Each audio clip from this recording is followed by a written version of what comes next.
Once a monk was lying in his own excrement, almost unconscious, with diarrhea. The Tathagata cleaned him with the help of Ananda. After washing him, the Tathagata and Ananda lifted him up and placed him on a bed. Then the Lord Buddha said to the monks, "Monks, you have no mother or grandmother to serve you. If you do not serve each other, who else will? Monks, he who serves the sick serves me." Once, in a very poor family, only 2 small children were left alive. Ananda brought the children and raised them in the Sangha. Even though he was lonely, the Sangha never forgot humanity.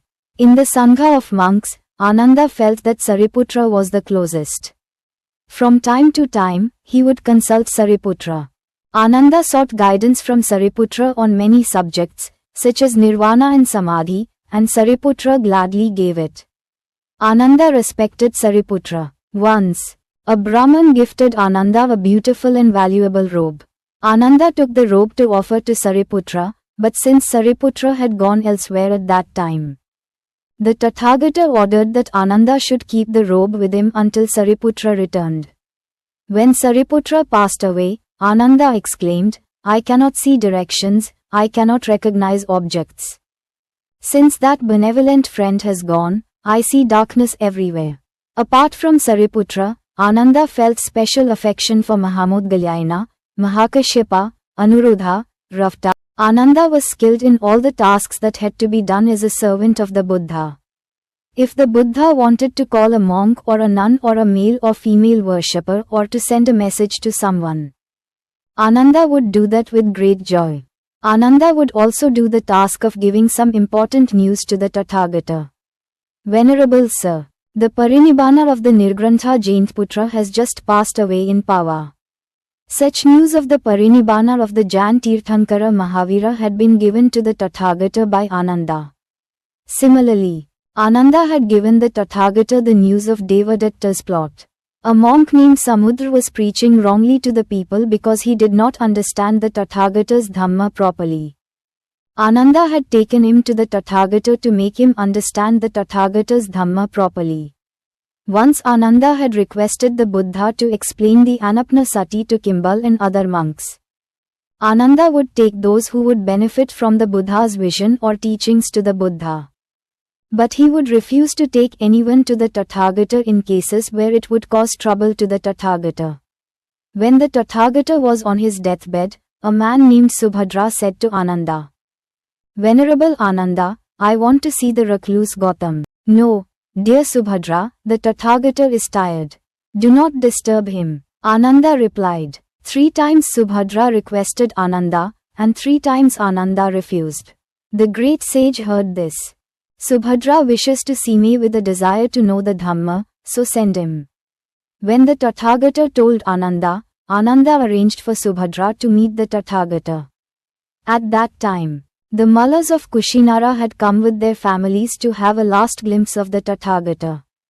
Ananda divided them into groups and allowed them to have a glimpse of the Tathagata for a short time.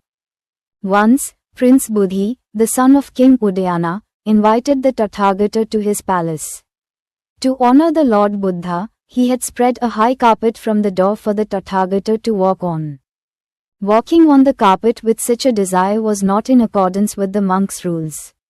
Therefore, Ananda advised the prince to remove the carpet. Being engrossed in serving the Tathagata day and night, Ananda had become so united with the Tathagata that whenever the Tathagata's health deteriorated or the Tathagata fell ill, Ananda's health would also become unwell. When Lord Buddha decided to pass away in Kushinara, Ananda, in his naivety, said, "Lord, instead of passing away in a forested place like Kushinara, you should pass away in a big city like Rajagriha, Sravasti, Saket, Kaushambi, Varanasi, which is suitable for your passing away." At that time, the Tathagata explained the importance of Kushinagar and persuaded Ananda. On the night of Mahaparinirvana, Ananda, unable to bear the pain, began to cry bitterly and held on to a peg outside the wall. Then the Tathagata called Ananda inside and said to Ananda in the presence of the monks, "Ananda, do not weep, do not mourn. Have I not told you before that it is natural to be separated from things that are dear and dear to you, to abandon them, to have to break off relations with them? Ananda, because of your immense loving deeds, because of your compassionate and good nature, you have remained with me for a long time. You are intelligent, strive with devotion, and you too will attain Nibbana, freed from the vices of sensuality, selfishness, delusion, and ignorance. Then the Tathagata addressed the monks about Ananda, saying, Ananda is wise, monks. Ananda is wise. He knows when we should meet the Tathagata. He knows at what time monks and nuns should meet. He knows the proper time for meeting devotees, the time for kings and ministers, and the time for other teachers and disciples. Monks. These are the 4 special qualities of Ananda. When Ananda meets, everyone is satisfied.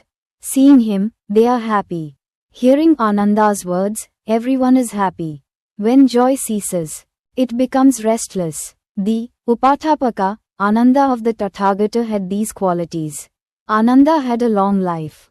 After the great parinirvana of the Tathagata, Ananda spent many years preaching the Dhamma and guiding young monks. He attained arahantship at the time of the first Dhamma Sangiti. And the Sutta Pitaka was published at the first Dhamma Sangiti because of him. There is no information about his parinirvana in the Pali Tripitaka. The Chinese traveler F.A. Hien has mentioned the tradition about the parinirvana of Ananda in his travelogue. His parinirvana took place while he was meditating on Tejongkritsana, in the bed of the Rohini river. Later, his bones were divided between Ajatshatru and the Lichavi of Vaishali and built a stupa over them. Truly, Ananda, who was well learned, remembered, active and courageous, was in every sense the embodiment of Ananda.